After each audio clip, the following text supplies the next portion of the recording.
अस्सलाम वालेकुम। एक खुशखबरी शेयर करना चाहता हूँ आप लोगों के साथ। काफ़ी दोस्त ट्रैवलिंग के बारे में, दूसरे मुल्कों के वीज़ाज़ के बारे में इन्फॉर्मेशन मांगते हैं। तो ज़ाहिर बात है, जब तक हमारे पास कमर्शियल लाइसेंस ना हो, अथॉरिटी ना हो, तो जो भी हम इन्फॉर्मेशन देंगे या आपको सर्विस देना चाहते हैं वो नहीं दे पाते। तो आपके लिए हमने दुबई के अंदर एक कमर्शियल एलएलसी लाइसेंस ओपन कर लिया है, जिसमें हम आपको हर तरह की टूरिज़्म गाइडेंस सर्विसेज देंगे। कंपनी का नाम है लिव एंड प्ले। इंशाअल्लाह ताला मुकम्मल इन्फॉर्मेशन मैं आपसे शेयर करूंगा।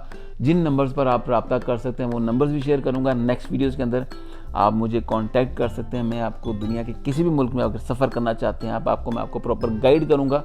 कुछ की हम सहूलत देंगे, डॉक्यूमेंटेशन की कुछ की सहूलत देंगे आपको एंड तक, ताकि आपको मुकम्मल वीज़ा की टेंशन ख़त्म हो जाए। उसमें क्या क्या रिक्वायरमेंट्स होंगे डॉक्यूमेंट्स की, वो आपको बताया जाएगा। तो इंशाअल्लाह अज़ीम आपको बेहतरीन एक्सपीरियंस देने वाला हूँ। मेरे साथ जुड़ जाइएगा। अगर आप ट्रैवलिंग करना चाहते हैं, किसी दूसरे मुल्क में जाकर रहना चाहते हैं, काम करना चाहते हैं या विज़िट करना चाहते हैं, यहाँ पर लिव एंड प्ले में मैं आपको बेहतरीन एक्सपीरियंस देने वाला हूँ इंशाअल्लाह।